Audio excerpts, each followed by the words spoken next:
Welcome to the TMRN Time Monk Radio Network. I'm Jules, and today's the 22nd of April 2011.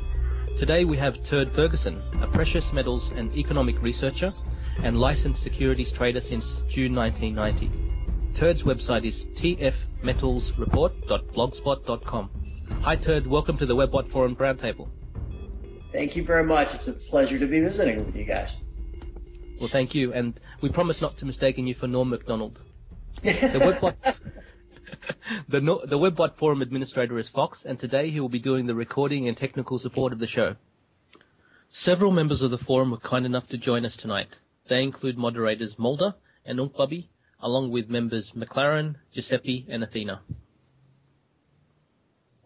For listeners, this interview will assume you have a fairly good understanding of Turd's work, as well as keeping up to date on the financial markets and the economy, such as reading sites like Urban Survival, Peoplenomics, Zero Hedge, and of course, tfmetalsreport.blogspot.com. This recording will be available on YouTube free on the WebBot Forum channel and linked from webbotforum.com. Turd, have you got your whiskey bottle ready, long hat on, and phone set to vibrating and ready to go, sir? I just moved my phone to vibrate, so yes, I'm ready. Fantastic. I like vibrating. Okay, let's get into the questions. Turd, as a first question, we wanted to know what your opinion was on the WebBot project. All humans are psychic, and those psychic impressions are leaked out in everyday lives many ways, including actions like instinct, through our body gestures, and through the words we use in conversation, verbally and written, which the WebBots use. What do you think of this premise? And more importantly, if you have read the reports and Cliff's articles, what do you think of his forecasts, particularly his forecasts of silver going to the moon? Boy, that's a long question. I'll try to take it in parts, I guess. I'm familiar with the WebBot project, so which is all part of why I was happy to be able to participate in this. I have not, however, read much of Cliff's work or done a lot of my own research. I think the project itself has merit in that I do believe that we share I guess I'd call it a collective consciousness, and that there is some wisdom to be gleaned from that. Again, I wouldn't consider myself a skeptic in any way, but, whether there are predictive capabilities to it or anything like that, I guess I'm just not familiar enough with the science to say definitively whether I think that that's valid or not. But either way, I do think that there's some, to me, it just seems logical that there is, like I said, kind of a collective consciousness that we as humans emit. And if you can study that somehow, it's certainly worthwhile. What do I think of his forecast? I didn't know he had forecast. Again, I apologize for not being more familiar with Cliff's work. Maybe you can fill me in on what his forecasts are for gold and silver. If he thinks that they're going higher, then I guess they'd be consistent with mine. Yeah, we do have we'll some of the questions do involve some of his forecasts, so we'll get into that. Okay, the next question we have is from McLaren. Thanks very much for the introduction, Jules. This question actually is from member Lone Gunman. There have been a lot of PM blogs spring up over the last few years, but only a small number are really good. Along the Watchtower is certainly among the best out there. And our little group finds it very much at the top of their lists. We find it compelling, and your insights are valuable. In addition, your ability to be a gnat's ass accurate on what to expect in PM price movements has been remarkable. We really appreciate you being here with us today. Okay, Mr. Ferguson, this is the $600 question. Cliff High, producer and author of the WebBot Project reports, has maintained for years that silver will rise to $600 or more as the implosion of the USA Keynesian experiment reaches its conclusion. My question for you is, given your knowledge of the PM world, do you think that is possible or plausible? And to follow up, do you see a situation where the MOAPI, mother of all parabolic increases, would be a good thing surrounded by a horrible thing, i.e., major wealth created/saved by owning silver and gold, but the rest of the USA has been FedExed straight to hell? That's a long question. Okay, I appreciate having the question in front of me here so I can kind of go back over it in text. Can I just kind of start at the beginning? All right. The $600 question. Do I think that the silver could go to $600? Yes. I'll just state that categorically. How high could it go? I don't know. You know, the historic ratio of gold to silver price going back, you know, to the time of Christ would be 16-1. And that's roughly based upon the availability of the actual elements that silver is 16 times more abundant than gold. We sit today at 35-1 ish, I think. I don't know. I haven't done the math. If you then try to come up with a gold price, can you then extrapolate that to silver? I suppose. But then you're left with, well, what gold price are we going to? And that's, I think, impossible to say. No one knows for certain how much gold there really is in the world. You've got the fractional bullion bank, reserve system of gold where it's been leased and loaned so many times that no one can say for sure how much gold there really is, how much gold is in Fort Knox, if any. You know, the Chinese have gotten so good at pirating software. Who isn't to say that they've gotten even better at creating gold-plated tungsten bars? You know, that's out there. So with no real, and really no auditing, so there's really no real knowledge at all of how much gold is really in circulation in the world. And so not knowing that, it's really impossible to come up with any type of dollar price, fiat price projection. So to say $600, yeah, okay, sure. When exactly it would reach a value of $600 US is hard to say. And would it stop there? I doubt. I just don't think so. Let me go back up. So is it plausible? Is it a good thing surrounded by a horrible thing? Yes. No doubt about it. We've talked about that in the blog a little bit, in the last few weeks. There's some of us that are trading and profiting from the move up in crude oil prices. And a lot of that, most of that is being driven because crude is priced in dollars, but it's also being driven by the unrest and the uncertainty in the Middle East. And so here I sit with crude calls, which go up, and I make money when the price goes up. And the price is going up because people are dying or suffering. You know, I mean, if Israel and Iran were to go to war this weekend and, literally millions could die, but I'd make a lot of money. That's not how I want to make my money.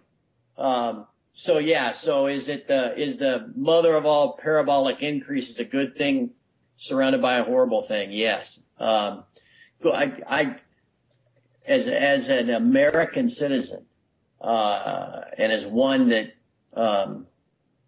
would like to see, the stability of the United States political system continue, yes, I would love to see silver and gold go down in price, a lot, because that would tell me that, the U.S. dollar is stable as a global currency, and as a United States citizen, I guess that's what I want. But it's not going to happen. I don't see that happening anytime soon. I don't see our politicians becoming responsible and actually trying to solve our problems anytime soon. So gold and silver will continue going up, and it will be as a symptom of what is a much larger problem. You can see already this, you're all rolling your eyes going, God, this is going to take more than 2 hours. This guy can really talk once you get him started.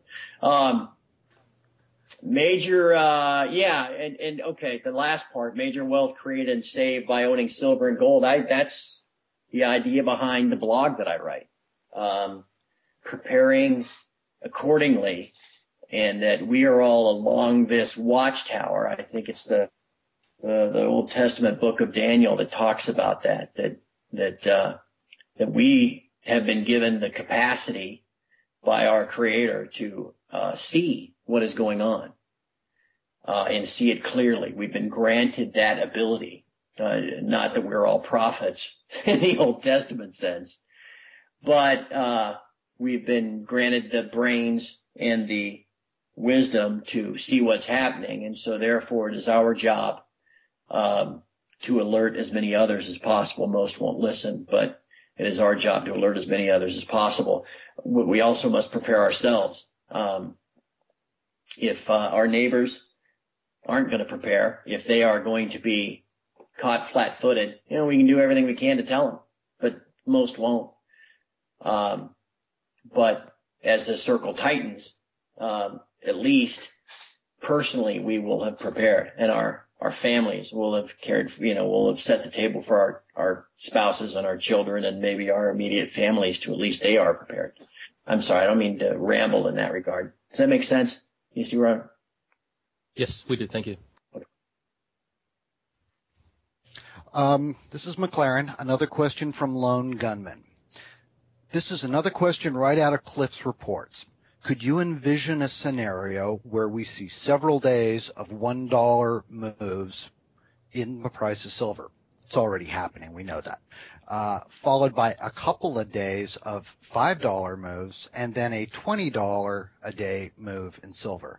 Given how the COMEX currently functions, or maybe not, do you think that we might see something like that one day? And if so, how? Yes. And again, as the question was posed, we're already seeing that. I was actually in the minutes before we started this talking to my friend Mr. Hyde, who I talk about in the blog every once in a while. He's Mr. Hyde because in his day job and in the way he lives his life, he's Dr. Jekyll most of the time. It's a wonderful man. He's a great guy. But you get him out to Las Vegas or something, and he becomes Mr. Hyde for a few hours. So that's why I call him that. But Mr. Hyde and I were just talking about this. Silver is moving up at $1 at a time. I anticipate, and I've written about this in the blog, a sharp correction. Soon, early next week. If the pattern were to continue the way it's been in the last couple of delivery months of silver on the COMEX, then in these last 1 or 2 days before the first notice date, and if you want me to explain all this stuff, I'll be happy to go back and kind of explain it to everybody that's listening to this. But in the last couple of days, right before the first notice date, we usually get a pretty violent move down. At this point, if we were to get, because of the price and where it is, if we were to get a 10% correction in 2 days, and we've had that. We had one as recently as November. I'd have to go back and look if we had one in January. But if we had a 10% correction in 2 days, at this point, it'd be almost $5. And I can guarantee you if by this time next Tuesday, silver's at 41 and change and not 46 and change, there's going to be a lot of wailing and grinding of teeth, and every top caller in the world is going to be on CNBC saying, see, it was just a bubble, it's all over with, and everyone's faith will be shaken. My job, I guess what has given me this following, if you will, my job is just to kind of get everybody to hang in there.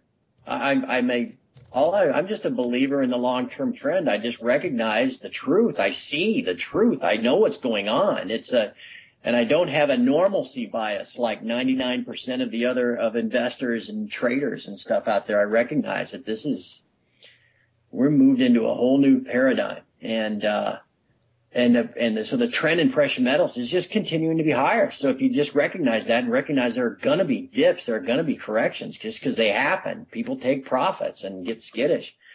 But then you buy those dips. You recognize that, okay, given recent pattern, it's probably going to stop here, at a certain percentage point or at a certain point on the chart. And it does magically and then goes higher. When that happens, people tend to think you're maybe some kind of soothsayer or witch, which I'm not. So you'll see these big moves, and the moves are just going to get bigger.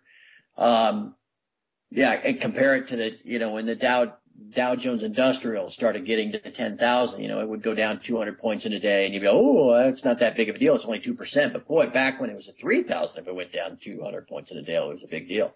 So you'll get, because the price is so high, percentage moves will exaggerate that fiat price.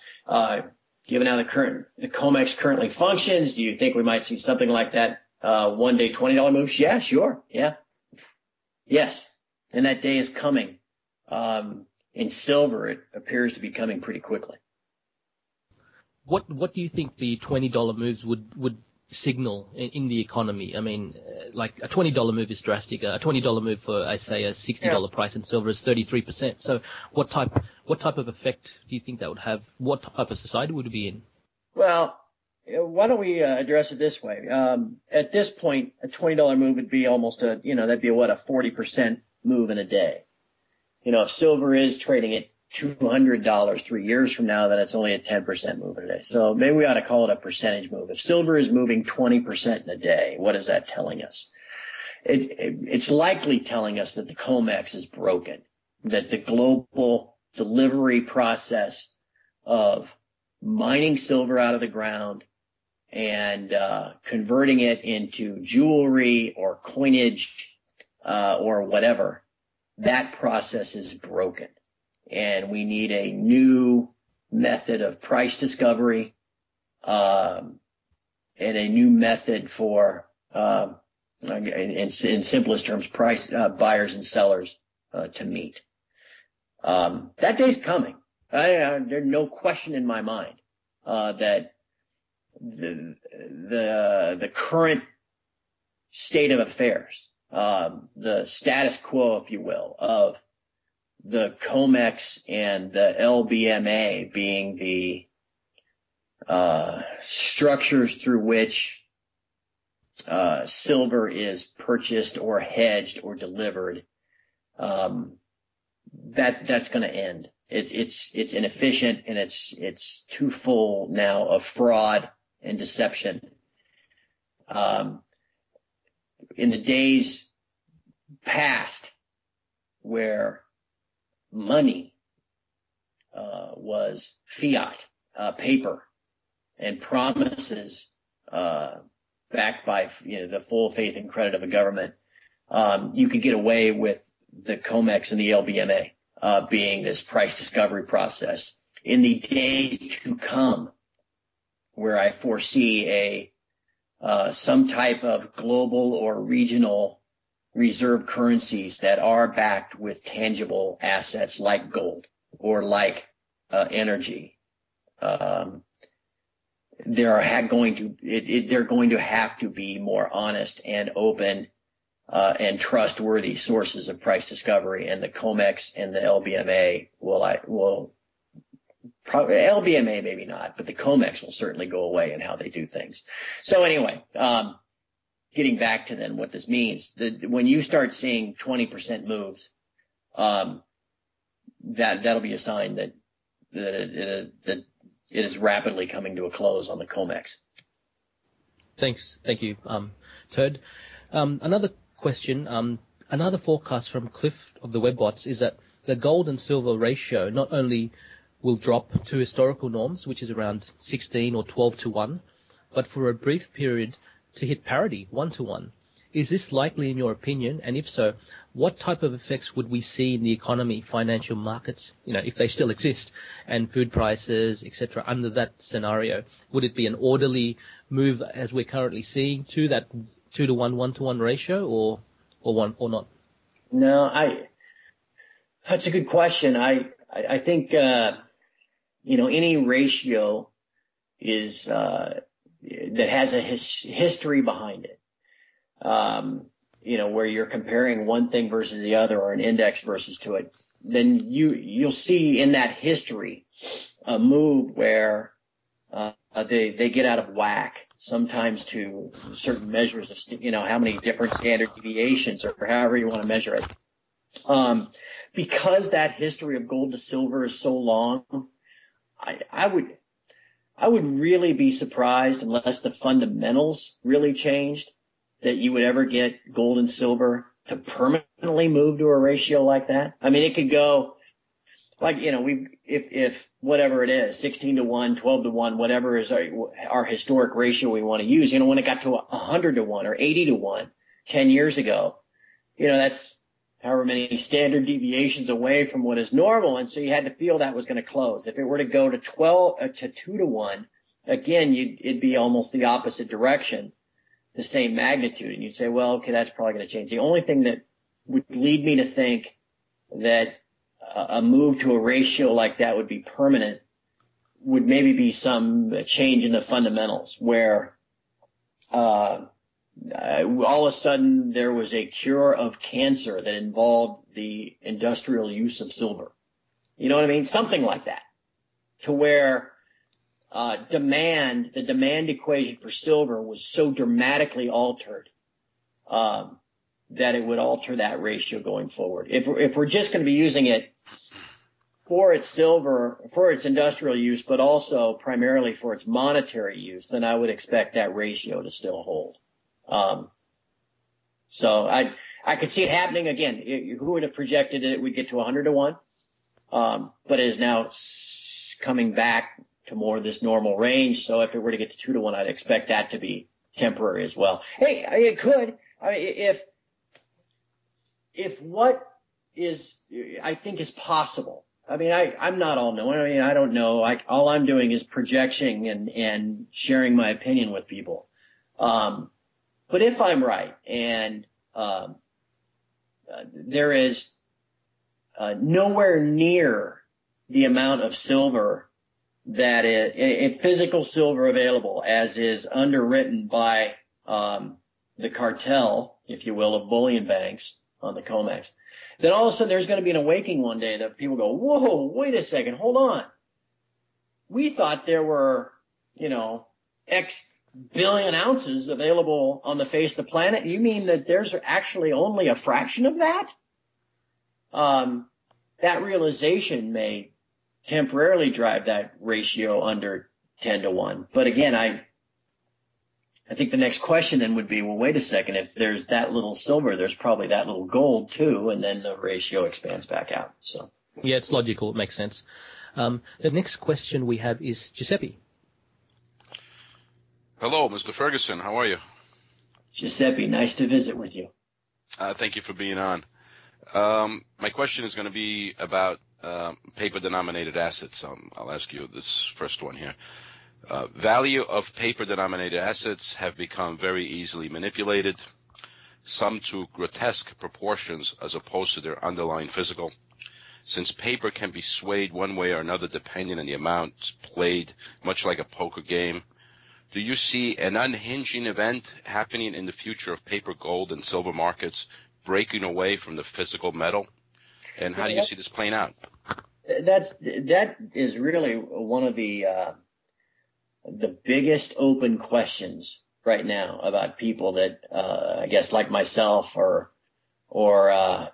anybody that follows the markets, the precious metals markets, is if the paper, the derivative market implodes, what does that imply for the physical price?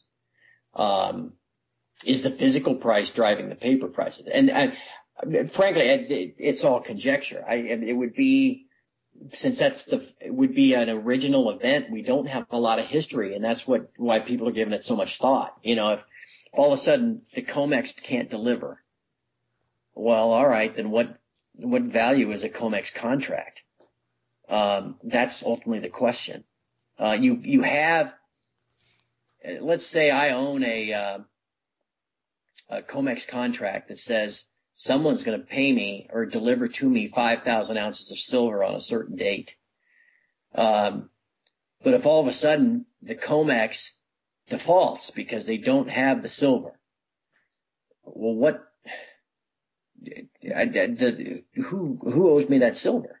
The seller of the contract does, I guess. But how do we figure out who that is? And again, so that is really the challenge of paper versus physical. And I've yet to read anything. I've yet to have an original thought that made any sense in that regard. And I've yet to read anything that I went, yeah, okay, that makes sense, because nobody knows. You can make a case for a number of different things, but again, since it would be a first-time event, no one can say for sure what it would be. I advise people, and gosh, I get emails about this all the time. You know, at the risk of giving you a rambling answer, I'm going to kind of veer off here for a second. Why do I trade, why am I trying to make, fiat money through all my trading if I'm concerned about the end of the great Keynesian experiment and preparing for what that might hold? I'm trying to make as much fiat as I can so that ultimately I can convert that fiat into physical, in order to protect the fiat wealth that I have accumulated, so that one day, ultimately, when this all shakes out, and again, it could be a year from now, 10 years from now, but one day, ultimately, when this all shakes out, I'm able then to convert my physical back into the whatever currency the U.S., the region, the world chooses to use for commerce. So I tell people, I was very excited this afternoon. I finally emptied my inbox at TF Metals report. So I kind of stood up and did a little jig. I was so glad to see it with a 0 next to it, or empty.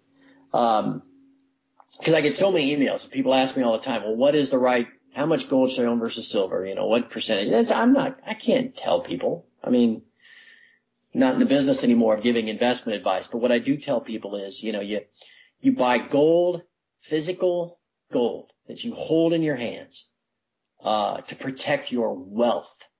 Because you're not going to, you know, you might have a gold coin that today is worth $1,500 that a couple of years from now could be worth $5,000. Well, what are you going to do? I guess you could take a couple of those and buy a car with it. If we're in that dire of straits where we're exchanging gold coins for stuff. But I doubt it. I doubt that it, but again, that's hard for me to picture that type of living in that kind of time. So you own gold to protect your wealth. Again, the gold is denominated in dollars. The more dollars they produce, the value of the dollar goes down, and so gold goes higher, and eventually the dollar gets converted into some new global special drawing right or some type of currency. Your gold has moved inversely to the dollar, and so all of your wealth that you've been able to accumulate has been stored in that gold, and then you convert it back into this new measure of commerce, and life continues on. Silver, physical silver you own, just because of that ratio, because it's always going to be less value, less pricey than gold. And that physical silver, should there come a time when we're unable to transact things electronically or through, paper dollars or paper pounds or euro, the physical silver maybe you can use for a short period of time to buy food, to buy fuel, to buy whatever. So you own gold to protect your wealth. You own physical to protect your ability to purchase items. But I do envision a day when you convert that back into whatever the new unit of commerce will be, in this new world that we will inhabit. And it's not, lastly on this point, it's not even just for, some kind of economic collapse. One of the things I fear more than anything is maybe just a big, EMP from the sun that catches a side of the planet and, fries all of our electronic circuits, kind of a Y2K type of event, I guess, that never materialized. But, that's happened. There's a record of that type of event happening from the sun? What if you woke up one day and again had no access to anything other than the cash in your wallet? How would you go to the grocery store and buy things? How would you? Well, you would do it maybe with the stack of physical silver rounds that you have. So, anyway, you buy physical gold to protect your wealth, physical silver to protect your ability to purchase things. You trade the paper, getting back to the original question. So here's your 5-minute answer to a 5-second question. You trade paper, and you hopefully stay on top of things enough that you're able to trade out of your paper contracts, before that market were to seize, and we'd be forced, and we'd finally find out what would happen when that day comes. Okay, very good. Thank you. Okay, thank you, Giuseppe, and thank you, Turd. The next question is from Athena. Hi, Senor Turd. Hello. With premiums on Eagles going as high as $4 a coin right now, many believe that they are the safest long-term investment in silver. However, there has been some speculation recently among market observers that as a legitimate form of U.S. currency, Eagles may be more easily subject to confiscation than other forms of silver. Just wondering what your thoughts are on confiscation of Eagles. I've read a lot of that too. I guess I don't need to preface all this with this is just my opinion, but I always feel like I should. I really have a hard time envisioning a scenario where confiscation happens. Yes, I guess they are technically currency. In the internet age, in this age of information, how the government could get away with confiscating things from, it would be all over if someone would videotape the government coming to your door asking you and it would be on the internet 5 minutes later, and then everybody that has any precious metals stored someplace would then be burying it in their backyard. Maybe, and then there'd be a black market. You'd use your silver in a transaction to purchase something, and that buyer would then take it and exchange that for, a cow or something.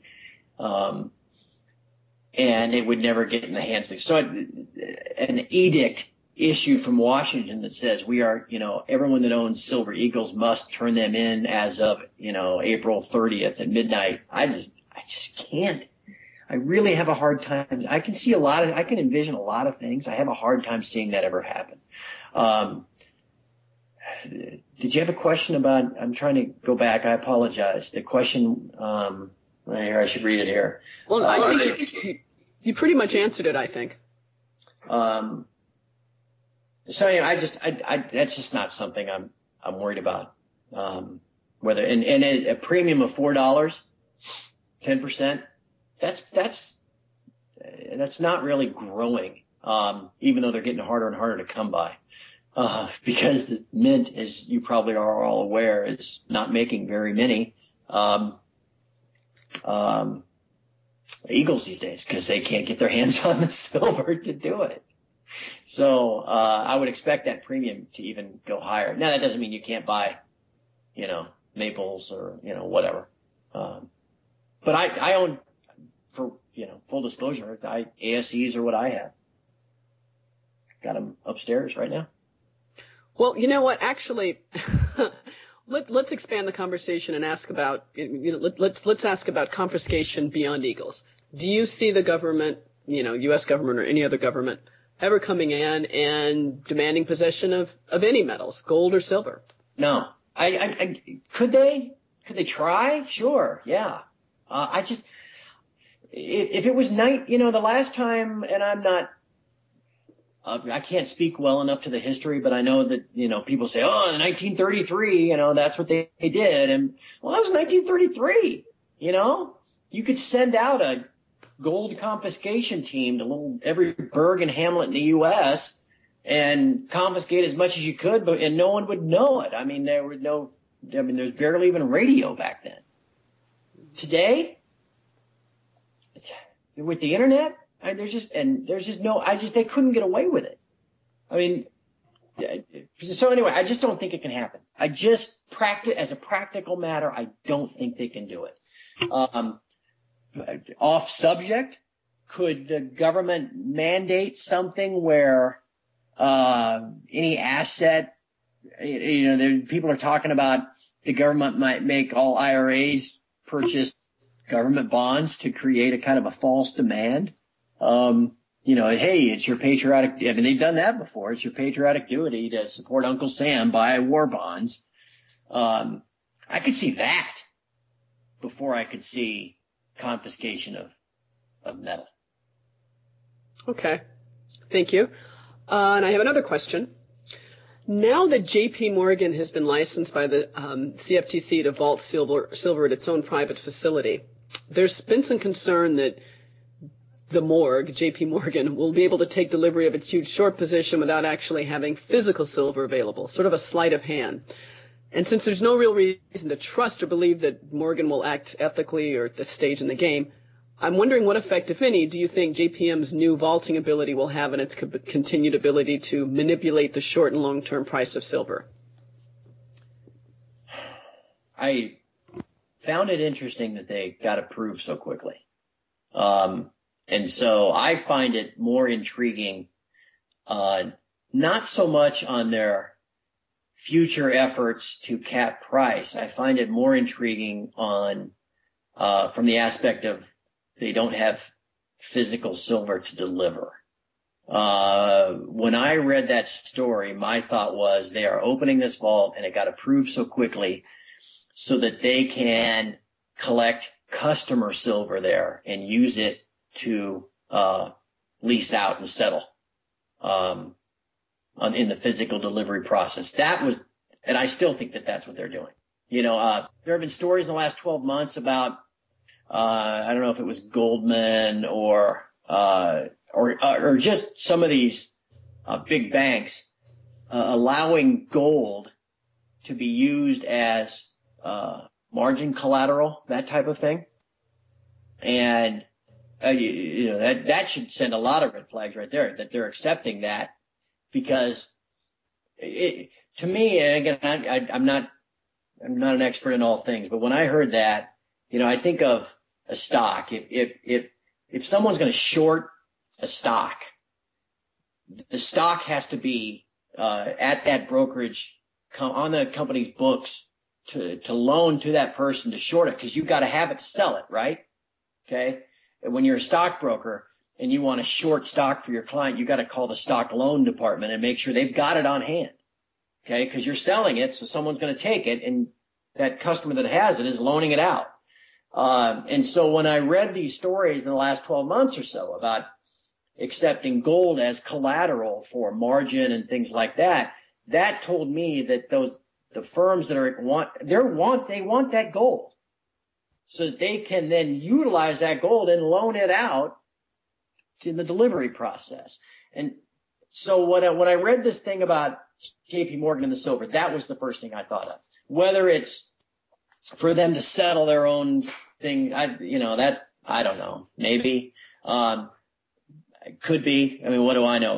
For me though, I think as a practical matter, I thought the next step will be, it is a place for them to collect and hold their own customer silver, which will allow them to facilitate silver deliveries. You saw it. There was a very interesting story. This is one of the fundamental reasons why silver went up well over $1 yesterday, was the Scotia Makata story. Did you guys see that? Anybody? I did not see that. Turd, is that the story that was broken in Zero Hedge that you're discussing?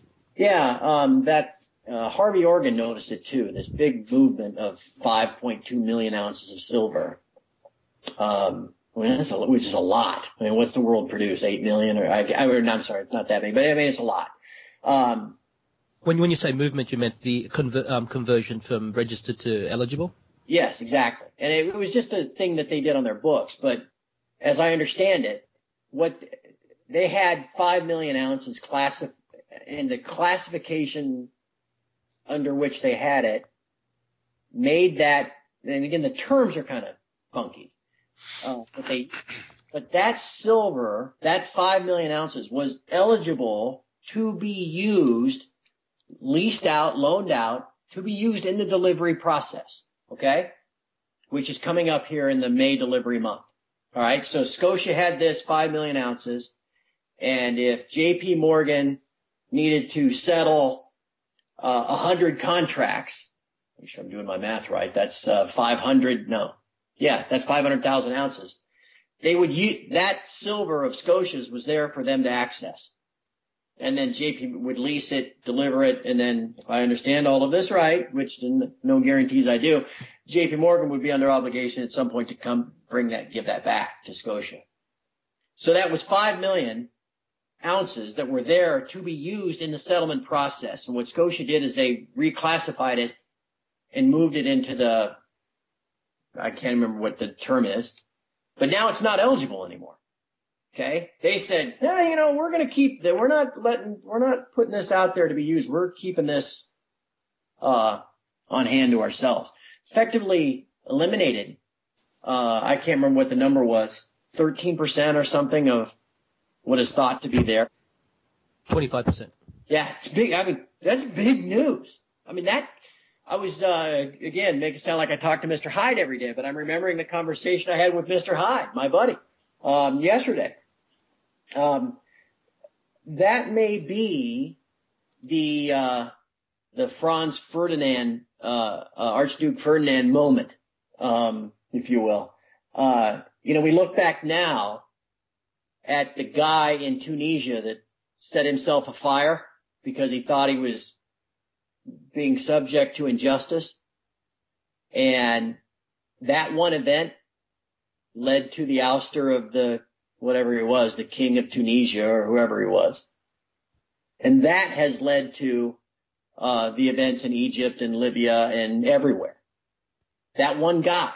And we look back on it now, 90 days hence, and that was the moment. Now at the time we had no idea. I mean, it was just this guy that did that. It's tragic. But we can all look back on it now, just like the assassination of Archduke Ferdinand. Well, this Scotia thing it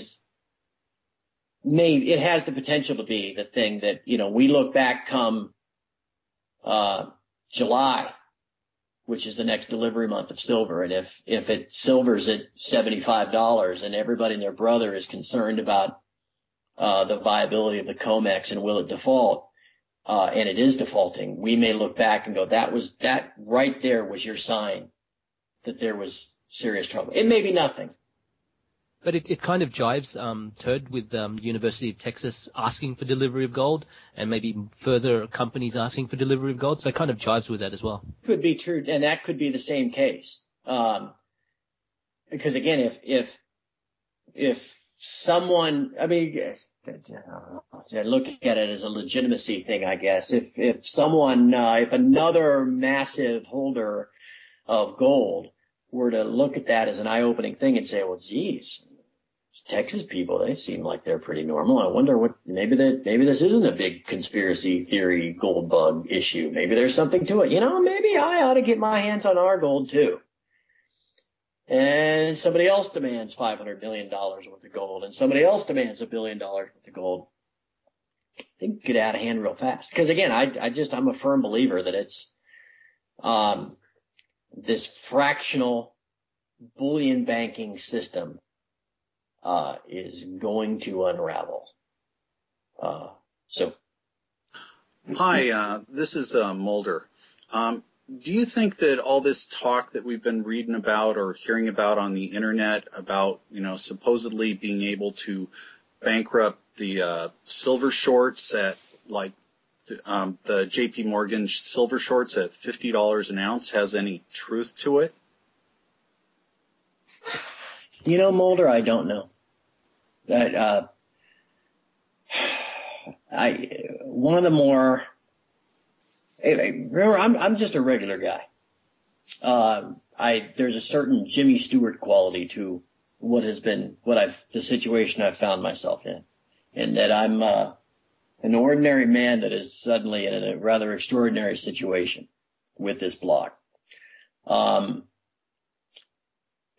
So I've been privy to information, I guess, in the last 4 or 5 months that I would never have thought I'd be privy to. People contacting me with, not necessarily cryptic messages, but, Turd, I really appreciate what you're doing. But let me help. The hard part is the anonymity of the internet, in that, how do I know real information from disinformation? And it's impossible to know. But I've had people contact me, under the auspices, if you will, of confidentiality, that have said, okay, if you vow to keep this between us, I'll tell you this. And again, you want to believe everybody, because you want to believe everybody has the best intentions of the blog at heart, and the intention of the blogger is to help people. But I do know, and I am confident, that the cartel, I guess we'll call them that, of bullion banks, the evil empire, as I refer to them as, has paid disinformation agents out there, not only in the precious metal specific media, but in the general financial media. And these disinformation agents help them to suppress demand, which helps them in their efforts to suppress price. So, given that, how do I then try to decipher information? And getting back to your question, Mulder, there are people out there that will tell you that J.P. Morgan has this massive short position that they inherited from Bear Stearns. And so they've had to manage that, and it's only something that they've had for the last couple of years, and blah, blah, blah. And frankly, I don't believe any of it. And I've had people contact me and tell me that's not true. That this story of the massive JP Morgan short position coming from Bear Stearns is nonsense, because Bear Stearns had a very small proprietary trading desk and had nothing to do with that. And it didn't trade silver at all. Okay. It's possible. It's possible that's not true. It's possible that information is incorrect and that JP Morgan really did get it from, it's impossible to know. And again, like I said, that's what makes it challenging. So, can you buy, to get to the crux of your question, can you buy silver, take delivery, and crash JP Morgan? Maybe. Probably. Would that be a good thing? It's like the question earlier. Silver going up, gold's going up. Hey, we're all rolling in fiat while Rome burns. Great. Would crashing JP Morgan be a good thing? I don't know. That's why they did TARP. Okay, well, thank you very much. That answered my question. Okay. Hi, Turd. Another question from me. The mainstream media is full of articles claiming that silver is a bubble, which we obviously know is not the case, at least at the current prices. In your opinion, what price threshold would silver have to cross before you would believe that A, silver has entered bubble territory, and B, the time has come to move out of a silver position into perhaps gold?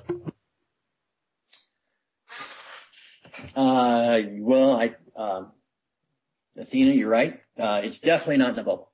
That is, you're either one of these disinformation agents that I talked about. If you read somebody purporting it to be in a bubble, or on television saying it is in a bubble, like a tech stock or, the NASDAQ or whatever, you're either, that is a sign that this is someone I need to watch as a disinformation agent, and I don't want to believe anything they say without checking it. Or the person saying that is hopelessly uneducated about the fundamentals and is stuck with a normalcy bias that says, oh yeah, everything's fine, status quo. It's just like, everything's just the same as it's ever been, which it's not. So yeah, you're right. No bubble. That's nonsense. What would lead me to think that there was a bubble? That is a long ways away. There are people that say, think about this one for a second. They say, well, because there are stores every place that will buy your gold from you, that's a sure sign that there's a bubble. And they are 100% wrong. The opposite would be true. If there are all these places, I buy gold, sell us your gold, that's demand for gold. That's people wanting your gold so they can take it and go sell it. Okay? That's not supply. It is when everybody wants to sell you gold. That is when there's a bubble. So I guess if we get to the point where everybody owns silver, just like everybody was in the NASDAQ, or everybody was buying a house, we get to the point where even your crazy, misfit brother-in-law comes up to you on Christmas Eve and says, hey, man, I got a lot of silver. And you can start getting pretty nervous. When would you move out of silver in favor of gold? I can't answer that specifically. I get that question a lot too. That's along the lines of what percentage should I have and what percentage should I have in gold and in silver. And I would direct you back to, you buy silver to protect your ability to purchase things, and you buy gold to protect your wealth. And I think you just continue to accumulate it, because in the end, if we're all buying, I'm trading this stuff to make fiat, as I said, but if we're all buying it and holding it as insurance, at the risk of sounding smug, the fiat price doesn't matter. It doesn't. If gold's going to whatever it's going to, and silver is going to, a 4-digit number, does it matter if you had 60-40 versus 40-60? No. I'm sorry. I hope that doesn't sound flippant. Well, no, you're not flippant at all. I totally appreciate and understand what you're saying. I guess what I'd like to tease out a little bit more here is acknowledging that silver is not currently in a bubble at these prices. If silver were to hit $500 an ounce, would you think, okay, this is, even if only 2% of the population continue to hold it, which I expect to be pretty much the case, would you consider that bubble territory? No, Okay. it's not. It's bubble territory in terms of participation, because silver at $500 an ounce is only a reflection on the value of the dollar. And it will be $500 an ounce because the dollar is at a level commensurate with it being at 500. The supply of the silver and the value of the dollar is what's going to make it be $500 an ounce. And so a bubble implies, that the greatest fool finally bought. And that's just not at $500 an ounce. It's instead a sign that paper currency is worthless. It's not a sign that everybody has bought it. You see what I mean? I hope I'm making it clear. There's a distinction there. Does that make sense? Yes, that did make sense. Thank you. Okay. And yet another question for me, and it's a little long, so please bear with me. Hey, my answer will be even longer. June looks to be a pivotal month for both the economy and for silver. Yes. At its current pace, I could be wrong, I see silver most likely reaching $50 by, I had originally thought mid-June. Now I'm thinking by, maybe even next week. Could be as high as 60 in June.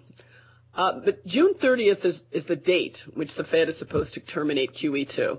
And if that doesn't happen, especially in light of the S&P's debt warning on treasuries on April 18th, if the Fed does not end QE2, the general consensus seems to be that it will be game over for the dollar. Now, against this backdrop, Some have speculated that once silver surpasses its all-time high of $50, which it hit in 1980, there won't be anything stopping it from quickly rising higher, as really nobody has purchased silver above that price to sell back into the market to cause pullbacks or significant pullbacks.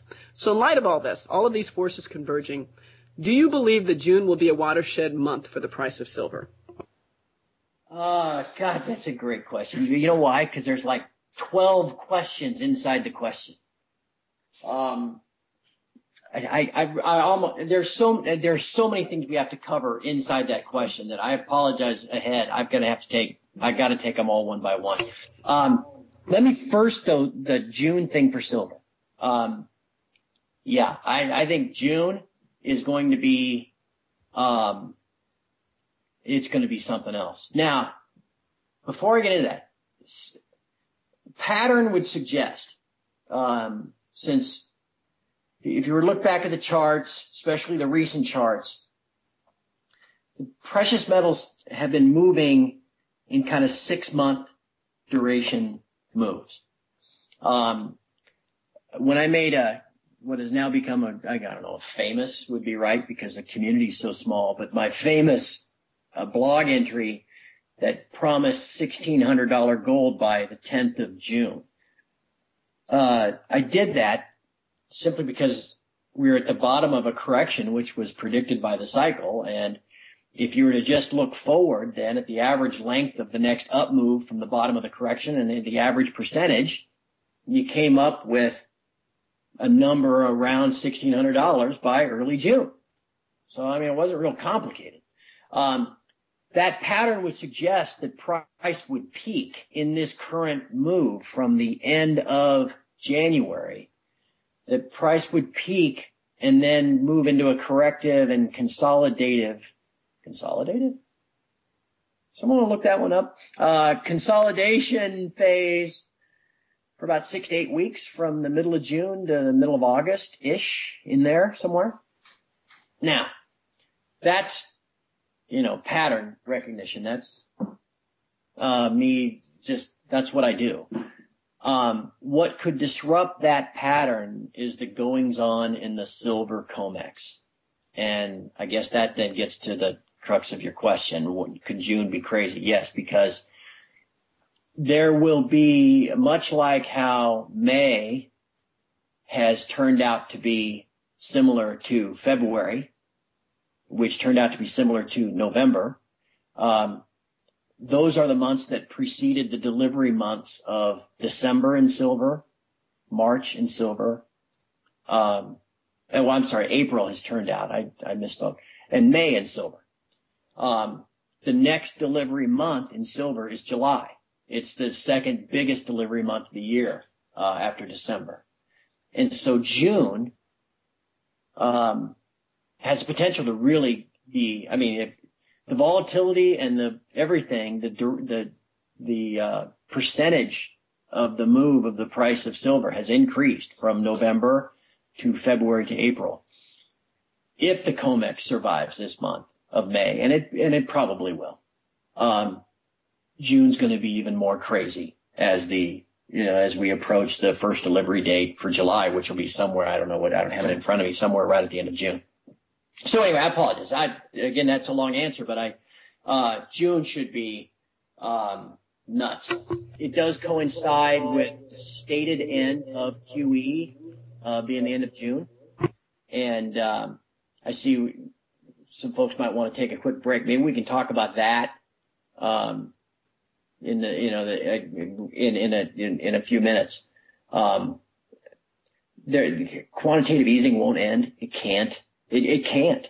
And the folks that think that somehow this quantitative easing, this printing of money is a function of economic growth, that it's there to, that's nonsense. It's a function of funding the United States government.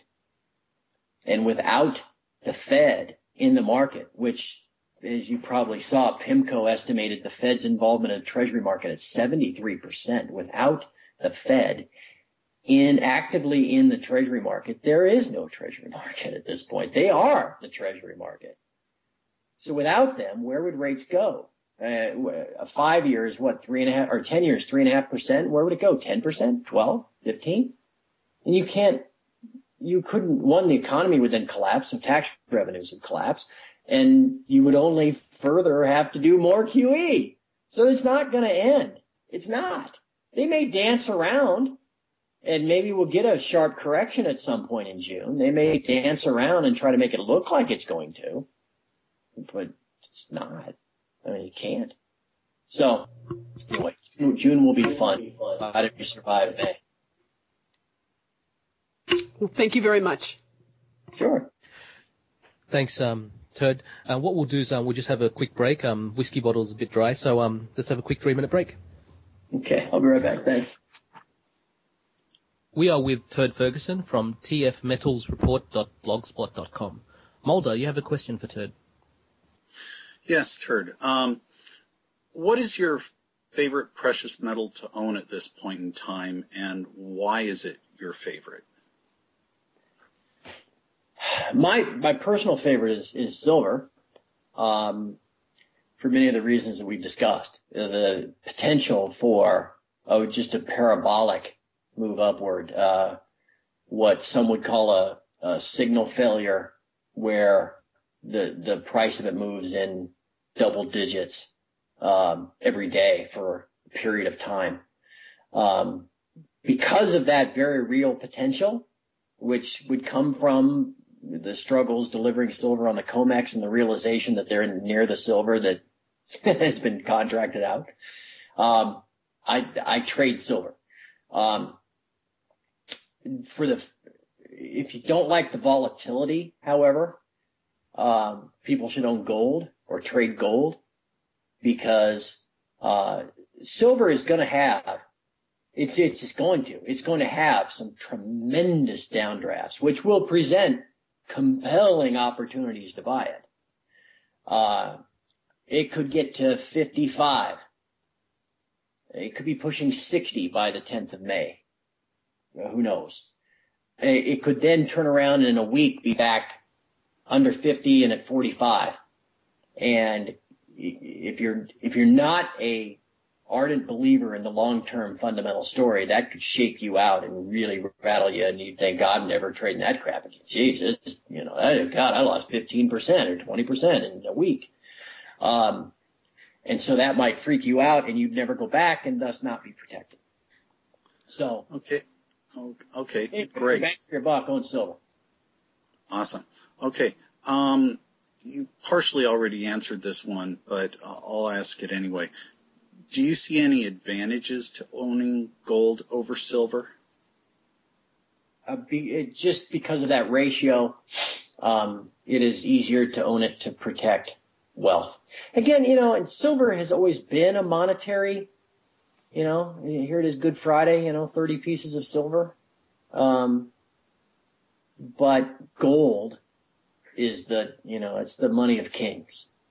Always has been and always will be.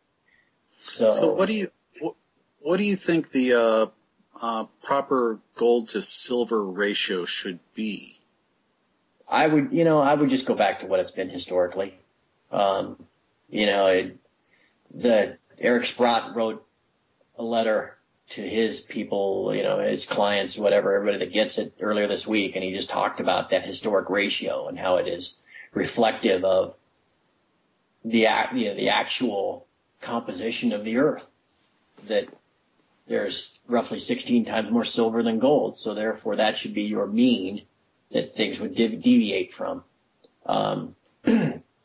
So I would say that's what it should be, 16 to 1, 15 to 1, whatever it is. And if it is in favor of silver, you should probably own silver. At 35 to 1, it makes sense to be in more silver than gold. At 5 to 1, it makes sense to be in more gold than silver from a historic basis. Okay, that makes sense. Now I wanted to ask you, do you think that there's any truth to some of the silver supply shortage rumors that are out there, as opposed to just mint pipeline issues being the problem right now? Yes, I do. and maybe it's all anecdotal. Taken all as a whole, though, the pieces they're all pieces of the puzzle. And when you hear different dealers having, one bar and 3 coins at the same time as the U.S. Mint not producing anything for the rest of a month or something, you get enough anecdotal evidence together. And you've got proof, you get enough circumstantial evidence together, you can say, okay, that's enough proof of the crime, even though it's all circumstantial. You get enough anecdotal evidence together, you can safely assume that there's really something to it. Okay, thank you. Thank you, Mulder. Thank you, Turd. The next question we have is from Unkbabi. I'm sorry, I think that's funny. You paused because you couldn't believe you were actually saying that. You said, thank you, Turd. It's a classic name. Go for it, Unkbabi. Exactly. Shakespearean, in a sense. I'm a real Renaissance man. All right, anyway, go on. I'm sorry. Hello, Turd. This is Unky Bubby. I have a couple of questions for forum member Aaron B. On Friday, January 21st, you put out an article entitled $1,600 Gold by June 10th, 2011 at your blogspot. I have studied further gold's price chart over the last 2 years. See attached chart if interested. There's some remarkable price and time symmetry involved. The June 10th, 2011 projected short-term top coincides with Martin Armstrong's cycle turn on Monday, June 13th, 2011. Yeah.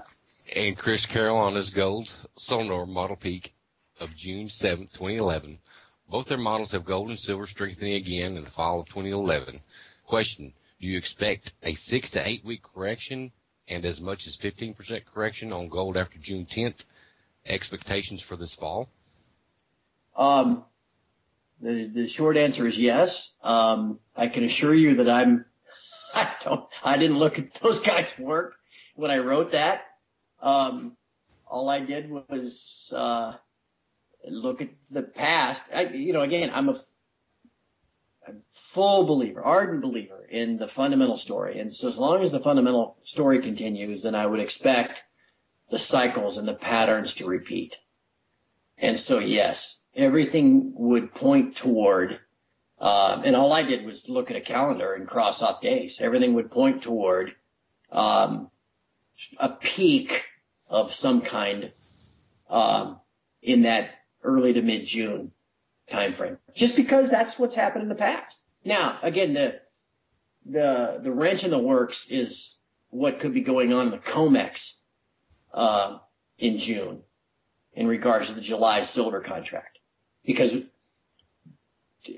if it's not a real long walk to get from the silver COMEX doesn't have any silver, then I wonder if the gold COMEX doesn't have any gold.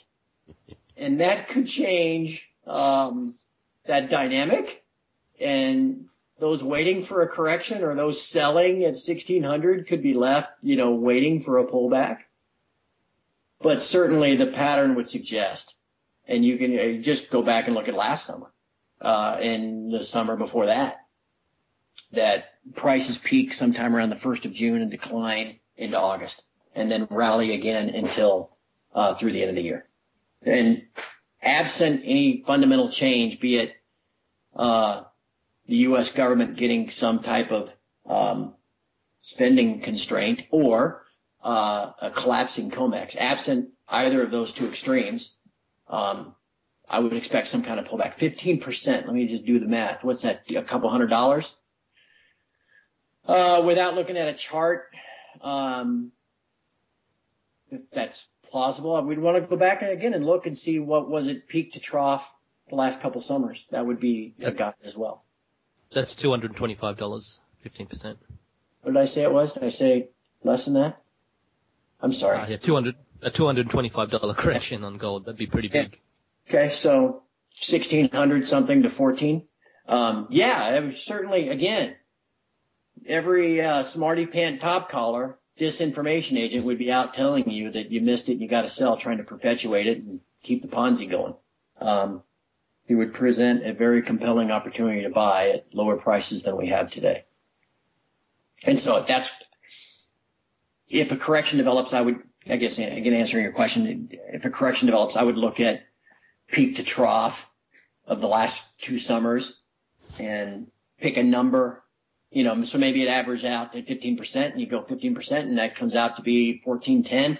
And you just say, okay, if it starts approaching 14.10, I'm going to hold my nose and I'm buying. I don't care what everybody says and how bad it looks on that day. That's what we did at Turd's Bottom. Okay. I mean, I have my trolls, which I think is pretty funny, frankly. People that specifically, why they want to see me be wrong, I have no idea. But there are certainly people out there they think that, it was easy to go out there at 26.50 in silver in late January and tell everybody that was it. I mean, there's a blog post that I wrote on a Saturday morning. I don't know what the day was. Late January, 20 something, called "The End is Near." And I put a picture on, I Google imaged to find a picture of the goofiest looking dude, these nuts, the cartoon image of the nut with the "End is Near" sign, is always some kind of weirdo. Mm-hmm. So I got to find that. And Google Images are great. And boom. And I found this, it's kind of strung out looking guy on the sign, because that's who I was that day.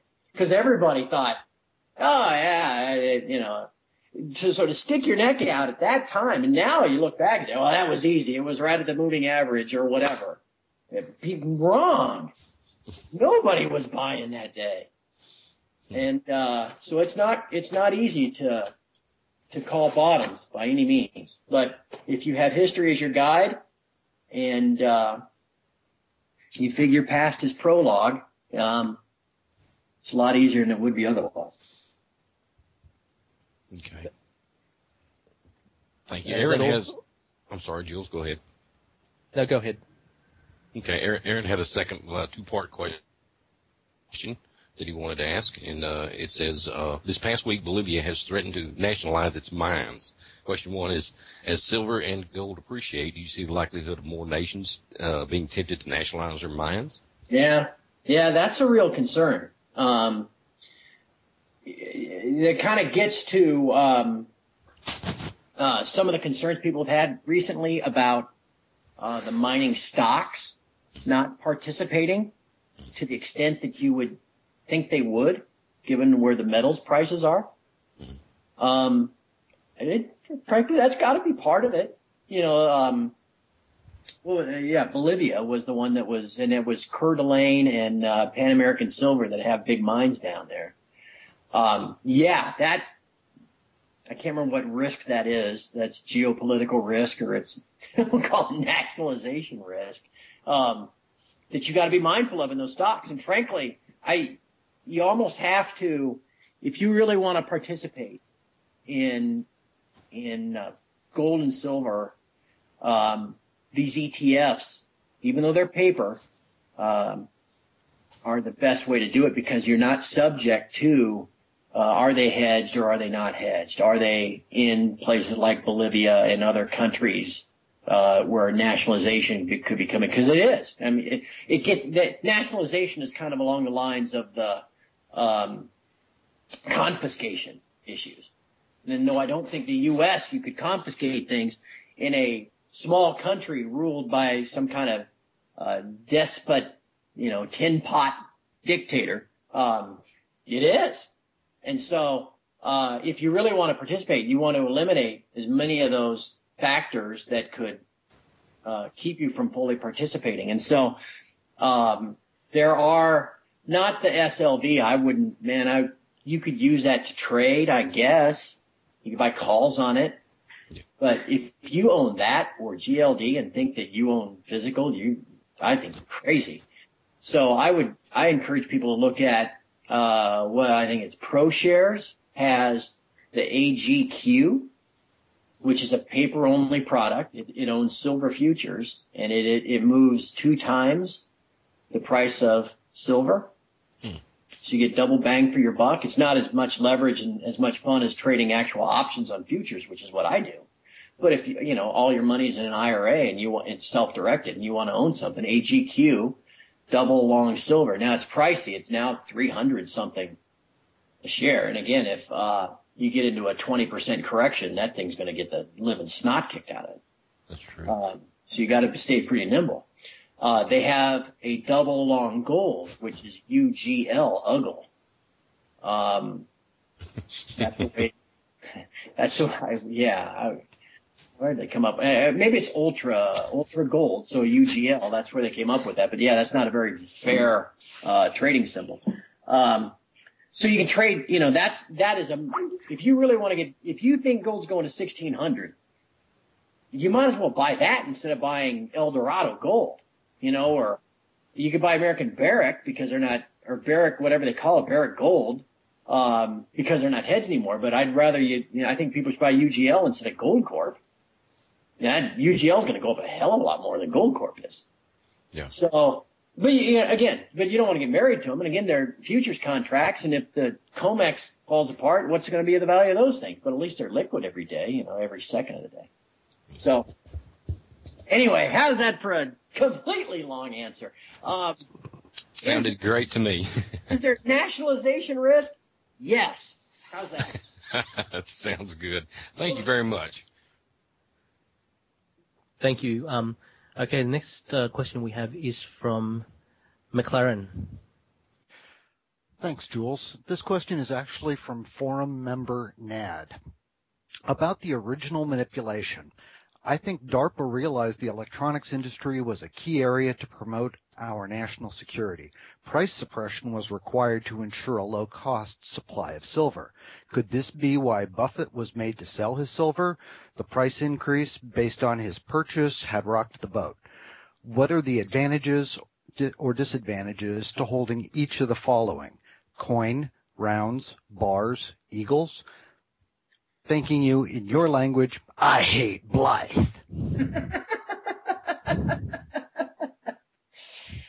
I got to go back. I got to read that question so I can make sure I answer it all. That's another one of those multi-question questions. All right, I'm going to start at the top. That's a plausible explanation as to why silver has had his price suppressed for all these years. Is it more plausible than why I think it's had its price suppressed? I don't know. But that's certainly because of the industrial use and because of the military industrial use, how many pounds of silver or whatever it is that's in a cruise missile. And they want to have it readily available for the suppliers. The suppliers are already being compensated by the government, so who cares? I don't like that theory now that I've thought it through.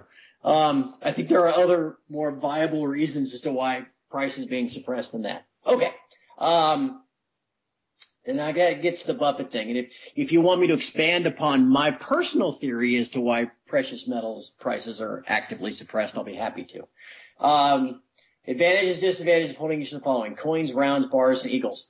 Coins and frankly, it's just a practical matter, I guess, for lack of a better answer. The bigger the bar, the harder it is to hide and store, and the heavier it is, the more it's worth, and the harder it is to use if you ever do get into a solar event where we're going to actually, that wipes out the ability to use paper money, and you need coins to actually transact business. So smaller to me is better, just because it's easier to hide and to store than it is, and it's because it's just smaller. I apologize if that sounds simple, but it really is that simple, at least to me. Okay, thanks. Second question from forum member Nad. I've been putting silver away since 1963. Everyone uses the Hunt's attempt at cornering the silver market as a basis for where silver will go today. There is more silver, and we know what real money is. Today, with the shortage of the metal, I believe all the rules have changed. Then it was a greed situation fueled by soaring inflation of the 1970s. Today, banking manipulation to protect the dollar. How soon do you see the Crimex crash, and what steps do you think they will take to mitigate the damage? Boy, that's, again, we're in, that we're the COMEX crashing, the COMEX being unable to deliver on their promises. That's that point on the map, beyond there be dragons. No one knows how that will sort itself out. And so what steps would they take to mitigate the damage? That's, we can speculate on it, but I can't say for sure. Getting back to the hunts, that is a data point on a chart at this point, is all that is. Technical analysis has validity in a closed market. In the smaller the closed market, the better, where as many participants as possible are looking at the same information, because it becomes kind of a self-fulfilling prophecy. You know what I mean? People look at it and say, there is going to be resistance here. And if enough people look at a spot, $50, let's say, the hunt price roughly, and if enough people are looking at that and go, I expect selling at 50, then people will sell at 50. And then once the selling develops, people go, aha, see, they're selling at 50. I better sell too. And it becomes this kind of self-fulfilling event. So the hunt price of 50, again, is nothing more than a data point. It's not a value. It's not a true representation of the maximum value silver has in fiat dollars. I mean, that's nonsense. I mean, it's not. It is nothing but a data point that'll need to be overcome. Can you expect some selling there? Probably. I mean, yeah. If I were working, if I was a monkey, if I was Blythe, if Blythe has his power, and I wanted to try to paint the chart to create selling, that would be about our last chance to do it. An obvious point, because you'd have everybody again coming out, the disinformation agents and people that were frankly trying to be honest as well, saying silver went to 50 in 1980 and now it's 50 again and now it's back down to 45. We've double topped. It's a cup formation. They'd be drawing lines all over the screen to show you this. And there'd be a lot of people that would believe that don't know the fundamentals, that want to believe it's a bubble, that want to think it's a parabolic blow off and blah, blah, blah. And it would become fulfilling and you'd get a correction down to 40 or something, at which point I hope it happens, because I'll sure be buying the heck out of it, as it goes down. So anyway, long story short, a long answer short, if I could, I guess, that hunt point is nothing more than a data point on the chart that people will be looking at. Whether it stops there or not is just going to be a function of whether people let it stop there. And if it does, it will only be temporary. Okay. Thanks very much, Turd. The next question would come from the Lone Gunman. He's another forum member. On Monday, April 18th, the S&P, or Standard & Poor's, finally put sovereign U.S. debt on negative watch for a possible downgrade. As I see it, outcome one. The Bernanke, Blythe, and her monkeys all freak out, resign, commit seppuku, and common sense breaks out in the nation's capital. And we finally put our financial house in order. Or another outcome is the sounds of yawning and chirping crickets in the halls of power, and we proceed to financial Armageddon 2.0. What do you make of the S&P move, and what does it mean for PM prices? What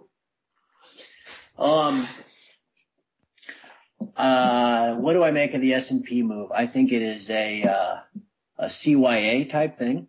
all the ratings agencies were proven to be, I don't want to say worthless, of little value in 2008.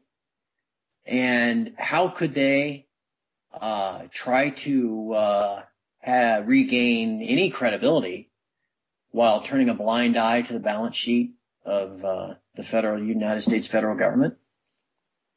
I mean, that they're even AAA, negative is with whatever I can't the phrasing of it, but even that is, that's bogus. The United States is AAA because we have the ability to print the world's reserve currency to pay off our debt. Great. Okay. What value is that actual money? And the $1,000 that I gave to buy a bond 10 years ago, by the time they give it back to me, has $100 worth of purchasing power in the today's dollars. What good is that? How is losing 90% of my value of my money AAA rated? But in the static scoring that they do, like, okay, fine. So, anyway, what do I make of the S&P move? Fine. They're just trying to show that they have that they're not biased, I guess, trying to build up some credibility, which they don't have. What does it mean for PM prices? PM prices are a function of a number of things, chief of which the value of the dollar, and then also demand, obviously, the supply and demand curve. This should show, and we've seen a dramatic move in the dollar since this was announced back on Monday, down. And if that serves to increase demand, it's a double win. So, what does it mean for PM prices? Higher. Okay, thank you very much. Thank you, McLaren. And that CYA, for people that's not good with acronyms, is cover your ass. And I think that goes with Turd's bottom. Anyway, moving on to Giuseppe. Yes, hi. Mr. Turd, do you mind if I call you Mr. Turd? By all means. Okay, very good. This might be a long question here for you. Anyway, nonetheless, I'm going to try. Our small community is brought together by our belief that that future events have been deciphered by the bots. Some of these events, slowly coming true, are about the dollar death, or should I say paper currency dying in general, and of course gold and silver rising in value.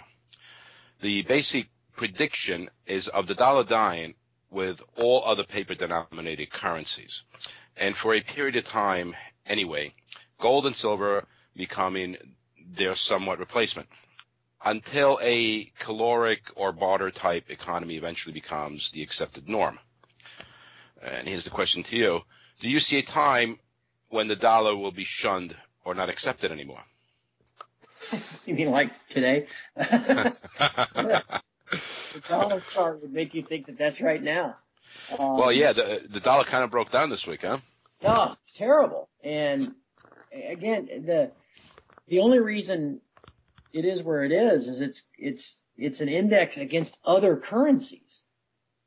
That's what's so deceptive about the way the dollar is measured, because we don't really look at it. Even if you look at it on an individual currency, dollar yen, dollar euro, dollar, whatever. But the index, the U.S., we call it the POSX on the site, piece of excrement index. That's against a basket of currencies. And so the dollar is only going down versus other fiat. That's not a very fair way to measure it. The true measure is versus real money, gold or silver. But anyway, I gotta go back. Hold on. I lost my train of thought again. It must be the half of a beer I had. Dollar death. Dollar death. Is it going to happen? Yes. There will be a point in time where it is shunned. You look at, again, the reflection of the dollar in the euro. Look at the highs the euro is making. What, the euro is that much? Really? It's only going up because there's no place else to go. You know what I mean? And you look, if this is coming sometime in the next, as soon as the dollar index starts pushing 72, which is the low from early 2008. And again, beyond there be dragons. As soon as the dollar index starts pushing 72, every global problem will start coming. That might be the time you finally get war in the Middle East. That will be the time when Portugal, Greece, Spain, and Italy all go bankrupt at once, or at least are purported to be going bankrupt in the media. All of these things will be trotted out front and center as a reason to buy dollars and move out of these other fiat to try to save it. There, in your question, there was a question about, I think if I remember right, about gold and silver and barter, right? Would you? Yes. I think you laid out a scenario where there is no unit of commerce besides actual gold and silver, and I don't think that'll happen. I don't think there's enough gold and silver and hard assets in the world to have I don't want to sound semi-Keynesian, but I don't think there's enough gold and silver and hard assets in the world to have a fully hard asset backed currency without causing deflation in everything else. I just don't know if that could happen. And what I talked about earlier is what I more envision, and that is that there will be, instead of a sovereign currency for the United States, the U.S. dollar will become part of a global unit. We may use the dollar to trade here within the United States, but the dollar may become part of a global unit of currency. Or as a worst case, there will be a global unit of commerce, of currency that has some backing, which will prohibit it from being openly devalued by politicians and bankers. And so, again, what I would, I guess, as I'm planning for things, what I anticipate is being able to move my fiat wealth into precious metals to store the wealth that I've accumulated under this current system. My lifestyle, the lifestyle to which I've grown accustomed, store it, and then when the new currency is unveiled, because I don't expect just a global barter, medieval Mad Max kind of stuff. I think the world will move forward, but under a different currency regime, a different reserve currency regime. Then I can take my precious metals where I've stored my wealth and convert it back into that new currency regime. Does that make sense? You see what I'm? Yes, to me it does. Okay. If you don't mind, I'm going to ask another question. No. Okay. I'm going to elaborate a little bit on this one. Commodity exchanges were originally designed and operated to relieve the farmer or producer of the pressure to bring their product to market. This worked terrific for the most part back in the days.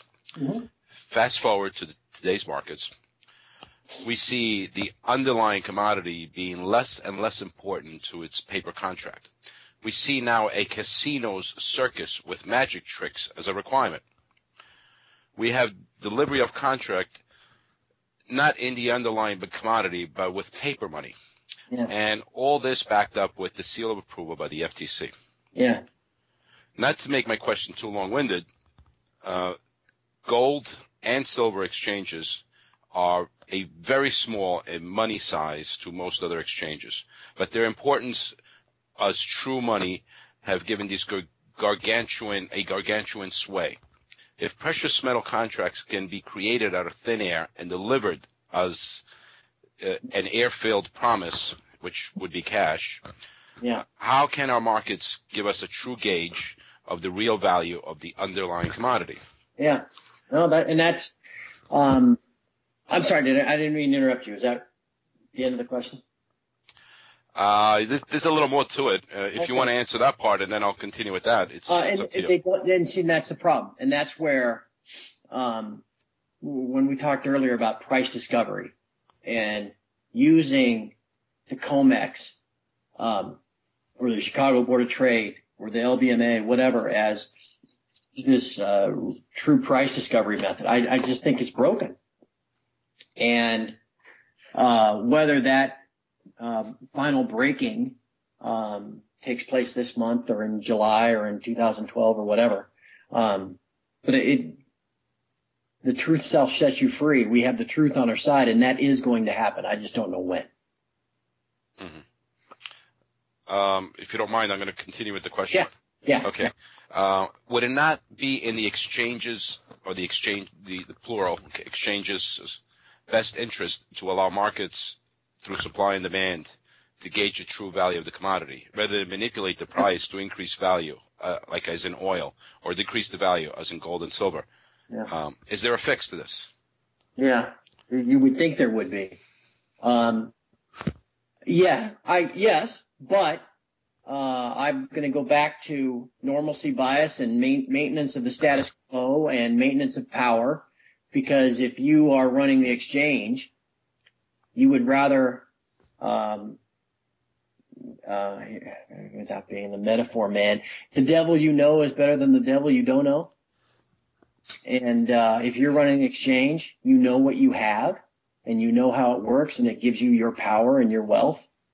And though it might benefit you to reorganize under a more efficient, honest way, you don't know if that will allow you to keep your power, and so therefore you don't do it.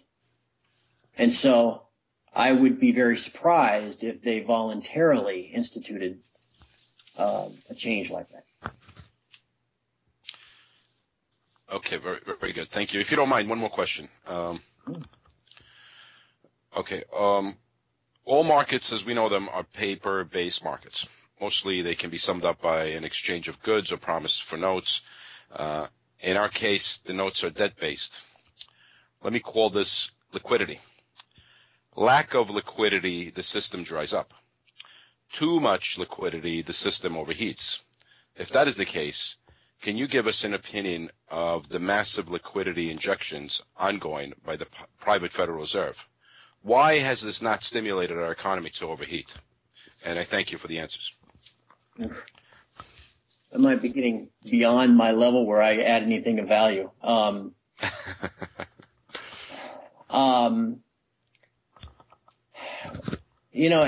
The first thing that comes to mind is the testimony by Bernanke and others that say, no, we're not monetizing, we're not printing money, we're digitizing money, as if there's a difference. The money that is being digitized and printed is going, primarily to the federal government to spend in transfer payments and military budget and everything else that they do. So in terms of that generating economic growth, was that the crux of why is it not generating economic growth? Is that Yes. Yeah. Well, yes, that's basically my question is, with all this money, I'm sorry. Because that's an extremely inefficient use of that money. The money's still out there. And that's why everything that's dollar denominated is going up, because you're so increasing the supply of dollars. But it's such an inefficient use if you really wanted to create economic growth and you were going to monetize money, then print the frickin' money and just cut every of the 300 million Americans a check. They'll spend it efficiently, a heck of a lot more efficiently than the government will. And you get more temporary economic growth out of it. So anyway, again, this is beyond, I may have an econ degree, but I'm not a PhD, that's for sure. So I don't know if I'm qualified to really speak on that with any authority. Thank you for your answer nonetheless. Thanks. Hi, Turd. Since you mentioned or started talking about the Federal Reserve, just got a quick question here from forum member Perlon1. Bix Weir thinks that Alan Greenspan is a good bloke. What's your thoughts? And what do you think of the Federal Reserve and Alan Greenspan? You can, I guess I almost got to this about 5 minutes ago. If from the time we went off the gold standard almost 40 years ago, almost exactly 40 years ago, I guess, to today, or if you look back to the creation of the Federal Reserve almost 100 years ago, have Americans prospered? Do we have what would appear to be more physical things, material things? Am I living in a nicer house? Do I have indoor plumbing? You know, you could make a case that all of that has been beneficial.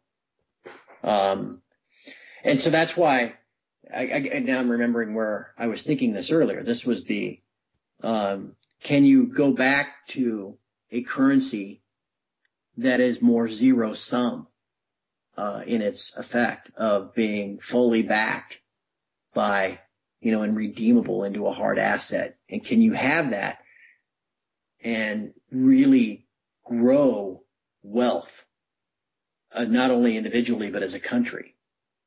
And I'm not sure. Again, just because of what is almost a zero sum nature of it.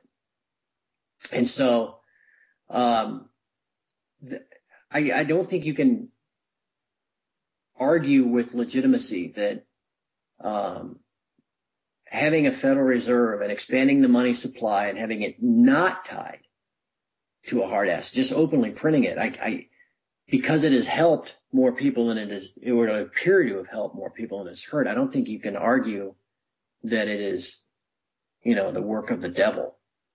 But it also, because it is unhinged, it allowed us to get in the situation that we're in. And so I would anticipate there will be, in Turd's world, and I haven't been voted dictator, emperor, or king yet, but in Turd's world, that would be some partially backed, rooted in a real value. That's what the currency would be. That it would be partially backed with something with real value. It wouldn't just be a promise. Yeah, thank you, Ted. Okay, Ungbabi, you got a question for Ted?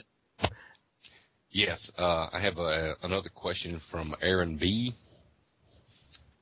Dan Orsini has pointed out that hedge funds are long metals and short the mining stocks as a hedge. Question: at what price or time do you see this hedge having to come off?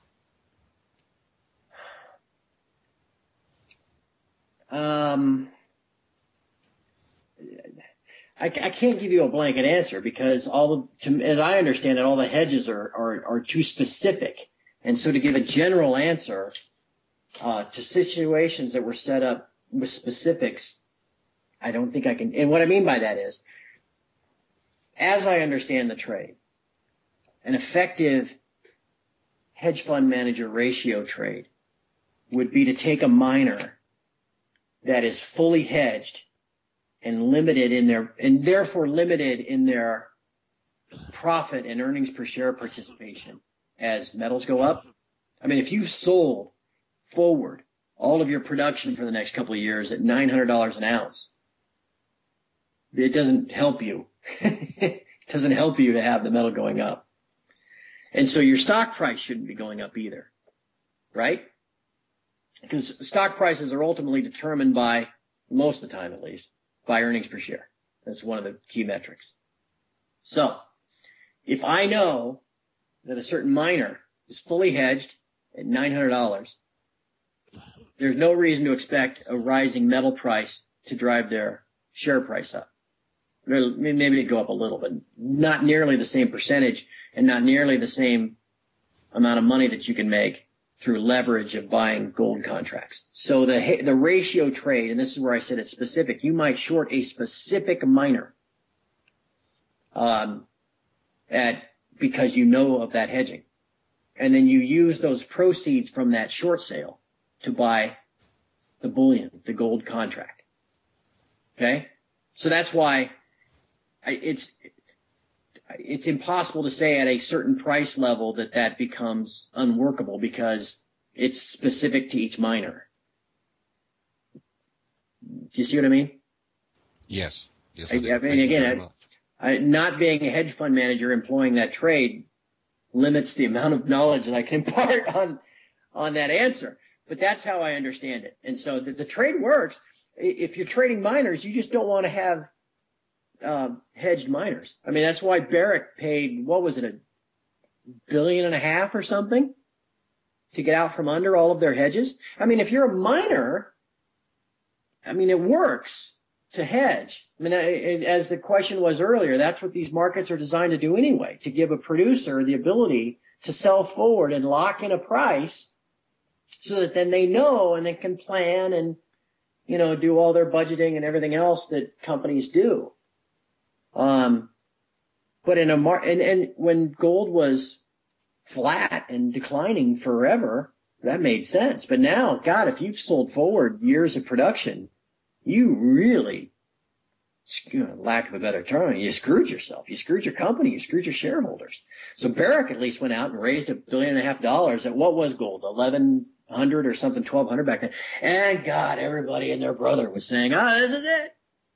This is the ultimate bubble because Barrick's raising it. It's the smartest thing they could have done. And so, as your question relates to the miners, I guess ultimately, is there a point when that'll be unwound and miners will go up? Like I said, it's hard to say. I think what you want to do is not own hedged miners. You want to do some due diligence and find out what miners are unhedged. And if you want to own them, those are the ones you want to own. Thank you very much. Dan Norsini is a great guy, by the way. I feel like, well, it's not like we hang out and have beers together, but I could call him right now if you want me to get him on the phone. He's a really nice man. So thanks for that. Follow his blog. Definitely. And thank you, Bobby. Next question is from Mulder.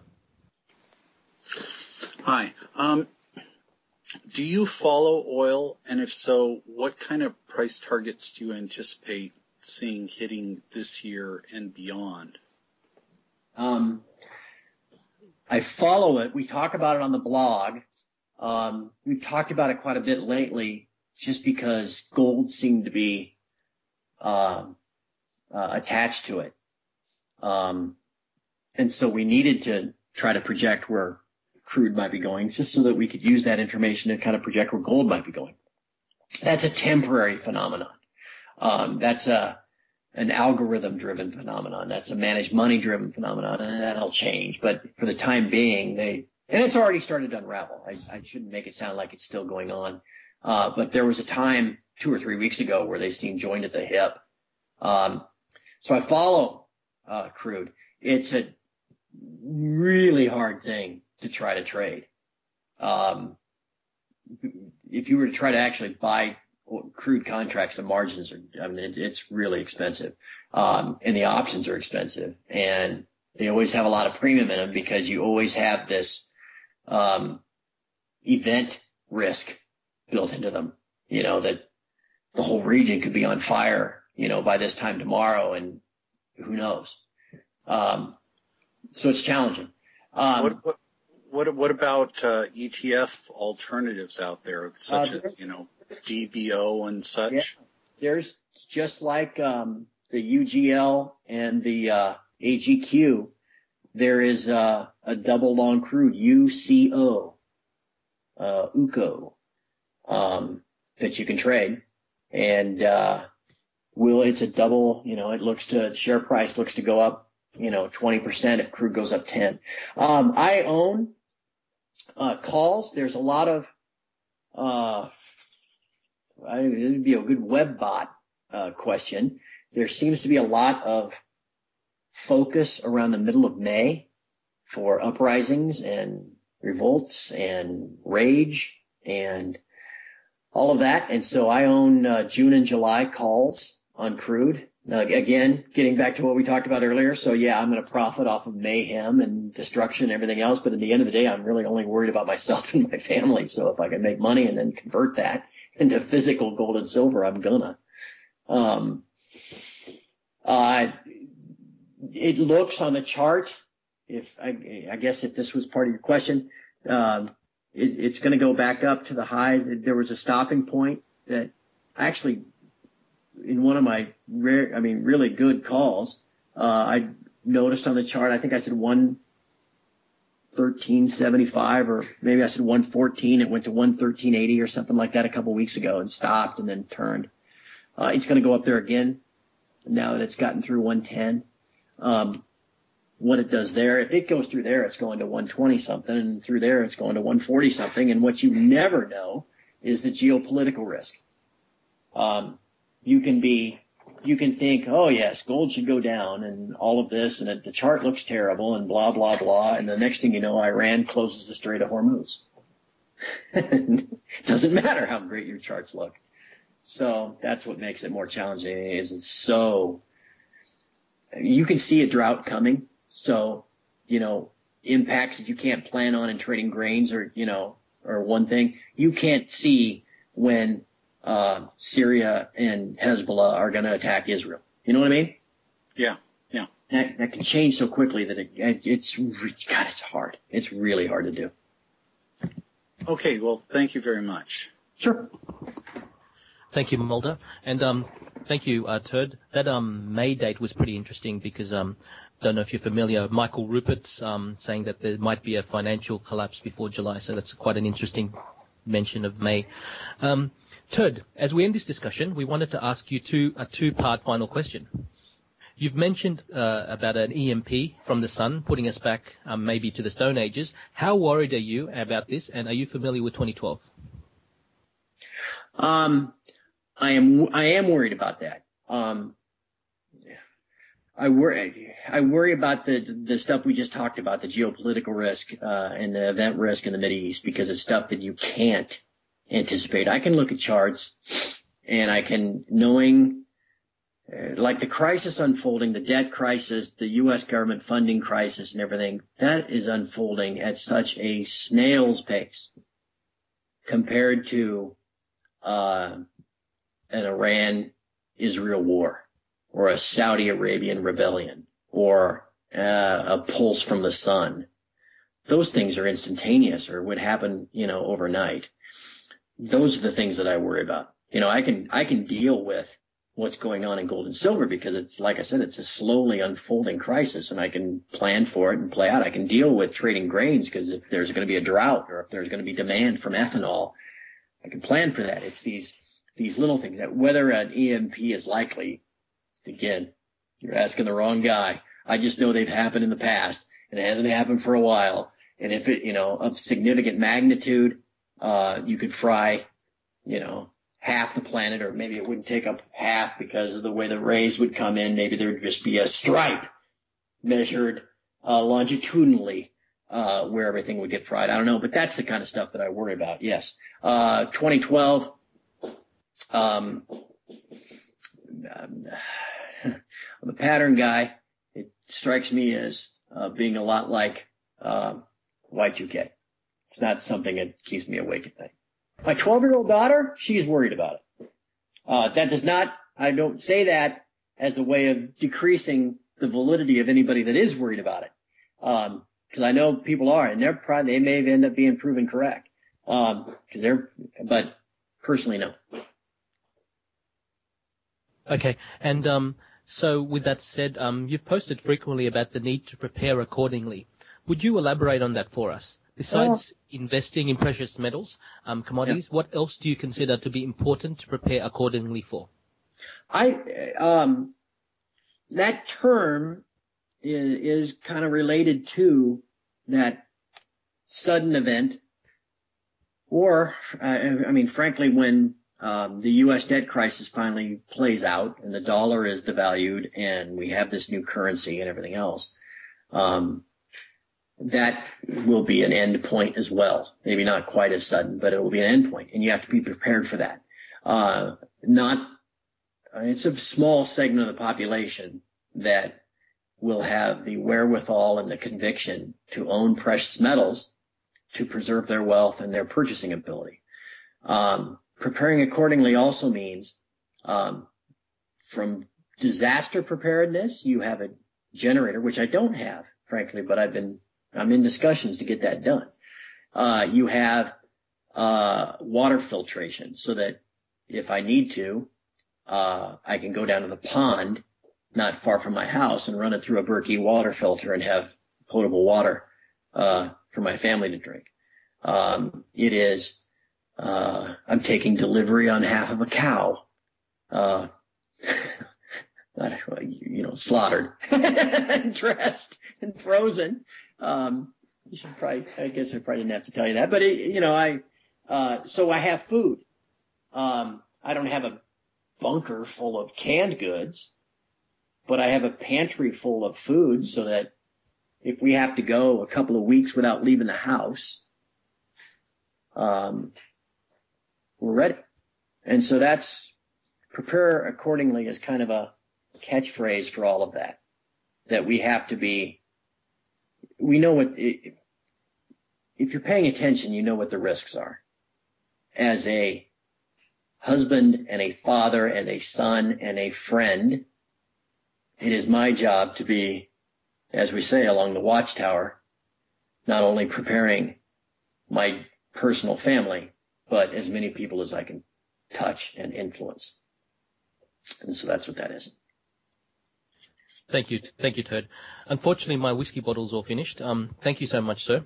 I have heard the term Turd's World in this interview instead of Wayne's World, and cover your ass in case we see Turd's bottom, a worst case scenario. I hope it's been enjoyable for you as has been for us. If not, bad luck, sir. Scorpion once wrote a song titled The Winds of Change. Change can often be daunting, but as stated by Roseanne Cash, the key to change is to let go of fear. One of the biggest fears for average people out there is the economy, finances, and jobs. Turd Ferguson's blog provides economic opinion and information that allows many people to understand what is happening financially in layman's terms and to help overcome their fear. So, on behalf of Fox and all the members of the WebBot Forum, we thank you, sir. In the tradition of the WebBot Forum, may you have many pies to come. Thank you. My pleasure. Thanks, guys.